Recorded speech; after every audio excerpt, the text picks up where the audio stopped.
টুথপেস্টে মাইক্রোপ্লাস্টিকের উপস্থিতি নিয়ে এখনও যেন আতঙ্ক কাটছে না। এ নিয়ে বিশেষজ্ঞরা বলছেন বিষয়টি উদ্বেগের হলেও স্বাস্থ্য ঝুঁকি নিয়ে সচেতনতা বেশি জরুরি।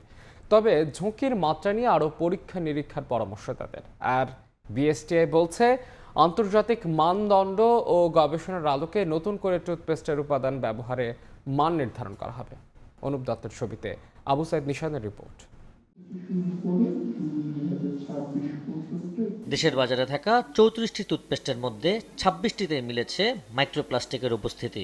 Environment and social development organisation এসডোর এক গবেষণা প্রতিবেদন প্রকাশের পর থেকেই দেশ জুড়ে চলছে শোরগোল। বাসাবাড়ি থেকে সুপার শপ সবখানেই আলোচনা কতটা ক্ষতিকর হতে পারে টুথপেস্টের মাইক্রোপ্লাস্টিক। প্রতিদিন যদি আমরা এই ক্ষতিকর জিনিসটা আমাদের দাঁত ব্রাশের জন্য আমরা ব্যবহার করি, মুখে ব্যবহার করি, তাহলে অবশ্যই স্বাস্থ্য ঝুঁকি আছে এবং সেক্ষেত্রে সবার জন্য এটা সতর্ক হওয়া উচিত। ক্যান্সার এখন একটা সাধারণ রোগ হয়ে গেছে, জ্বরের মতো। সেটার মূল কারণ কিন্তু ভেজাল। উপাদানের ভিতরে যদি আমার থাকে, সমস্যা থাকে, তাহলে তো প্রোডাক্টটা আলটিমেটলি ভালো হবে না। জনস্বাস্থ্য বিশেষজ্ঞরা বলছেন মাইক্রোপ্লাস্টিক মানবদেহের জন্য ক্ষতিকর। তবে টুথপেস্টে থাকা এই পদার্থ নিয়ে এখনই আতঙ্কিত হবার কিছু নেই। তবে শিশুদের ক্ষেত্রে এই ধরনের টুথপেস্ট ব্যবহারে বাড়তি সতর্কতার কথাও জানান এই বিশেষজ্ঞ। প্যানিক তৈরি হওয়ার মতো কোনো কারণই নেই। কারণ হচ্ছে আমরা টুথপেস্ট খাই না, এটা ফেলে দেই। মাইক্রোপ্লাস্টিকের হেলথ হ্যাজার্ড খুবই ডেঞ্জারাস। যে এইটা আমাদের শরীরে প্রবেশ করলে এটা পরিপাকতন্ত্র, স্নায়ুতন্ত্র এবং আমাদের হৃদযন্ত্র সব কিছুতে এটা হ্যাম্পার করতে পারে। শিশুদের ক্ষেত্রে আমাদের এই ব্যাপারটা খুব গুরুত্ব সহকারে খেয়াল রাখতে হবে যেন কিছুতেই টুথপেস্ট খেয়ে না ফেলে। করোনা বা যে কোনো ভাইরাসের এগেইনস্টে ফাইট মানি ব্যাকট্রলের লেফট রাইট। এসডিও বলছে গবেষণাটি আতঙ্ক ছড়ানোর জন্য নয়, বরং বাজার মনিটরিং, ভোক্তা ও সরকারকে সচেতন করতেই এই গবেষণা। মাইক্রোপ্লাস্টিক যেহেতু ক্ষতিকর বিষয়, এই বিষয়টাকে আরো একটু জানানো এবং এটা আমাদের কনজিউমার কি প্রোডাক্টসে আছে সেগুলো তুলে ধরা।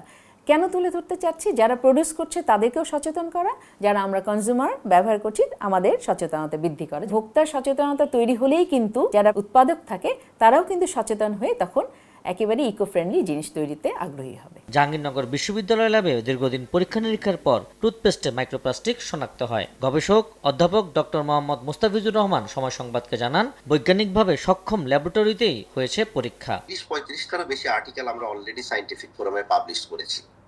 সো যেহেতু সায়েন্টিফিক আর্টিকেল পাবলিশ হয়েছে, সুতরাং আমরা যে মেথডে কাজ করি সেই মেথডটা যে এটা ডিটেকশনের জন্য উপযোগী সেটা কিন্তু অলরেডি প্রমাণিত। বিএসটিআই কেও অনুরোধ করব, বিভিন্ন কেমিক্যালসের যে স্ট্যান্ডার্ড আছে সেই ক্ষেত্রে এই মাইক্রোপ্লাস্টিকের জন্য বিভিন্ন কনজিউমার প্রোডাক্টে আমরা একটা স্ট্যান্ডার্ড সেট করতে পারি কিনা জাতীয়ভাবে, সেই ব্যাপারেও একটা পদক্ষেপ নেওয়া যায় কিনা। বিএসটিআই এর মহাপরিচালক বলছেন, টুথপেস্টে কোন কোন উপাদান ব্যবহার করা যাবে আর কোনগুলো যাবে না তা নিয়েও নতুন করে মানদণ্ড নির্ধারণের উদ্যোগ নেওয়া হবে। আমাদের মানদণ্ডের মধ্যে এখানে 81টি উপাদানের তালিকা আছে টুথপেস্টে, সেখানে কিন্তু মাইক্রোপ্লাস্টিকের কোনো উপাদান নেই। একটা তথ্য পাওয়া গেছে, লেট আস স্টাডি ফার্দার। আমরা আবার নতুন করে স্টাডি করব, আমরা নতুন করে সবাই বসে প্রেক্ষিতে আবার আন্তর্জাতিক মানদণ্ডগুলো আবার স্টাডি করব। তারপরে যদি দেখা যায় যে আমাদের মানদণ্ডে কিছুটা চেঞ্জ আনা দরকার, কিছু পরিবর্তন আনা দরকার, সেগুলো আমরা করব। মাইক্রোপ্লাস্টিক শুধু টুথপেস্ট কেন, যে কোনো পণ্যে, যে কোনো খাদ্যে ইচ্ছাকৃতভাবে মাইক্রোপ্লাস্টিক, এটা তো আমরা অ্যালাউ করব না। এদিকে এই বিষয়ে এক আইনজীবী রিটের পর 3 সদস্যের তদন্ত কমিটি গঠন করে 15 দিনের মধ্যে প্রতিবেদন জমা দিতে বলেছে হাইকোর্ট। সায়েন্স ল্যাবরেটরির একজন, বুয়েটের একজন এবং বিএসটিআর একজন, এই 3 জনকে 15 দিনের মধ্যে একটা রিপোর্ট প্রদান করার জন্য বলছে। শুধু টুথপেস্টেই নয়, মাইক্রোপ্লাস্টিক ছড়িয়ে পড়েছে মাটি, পানি, বায়ু সবখানেই, জানিয়ে বিশ্বজুড়ে চলছে গবেষণা। টুথপেস্টে মাইক্রোপ্লাস্টিকের উপস্থিতির খবর সামনে আসায় ভোক্তাদের মধ্যে তৈরি হয়েছে উদ্বেগ। তবে আতঙ্ক নয়, প্রয়োজন সচেতনতা। সংশ্লিষ্ট কর্তৃপক্ষেরও উচিত আরও পরীক্ষা নিরীক্ষার মাধ্যমে ঝুঁকিপূর্ণ পণ্য চিহ্নিত করা এবং বাজার মনিটরিং করা। কেননা আমাদের প্রতিদিনের ব্যবহারের এই পণ্যটি যেন দীর্ঘমেয়াদে কোনোভাবেই স্বাস্থ্য ঝুঁকির কারণ না হয়, এমনটাই বলছেন বিশেষজ্ঞরা। আবু সাইদ নিশান, সময় সংবাদ, ঢাকা।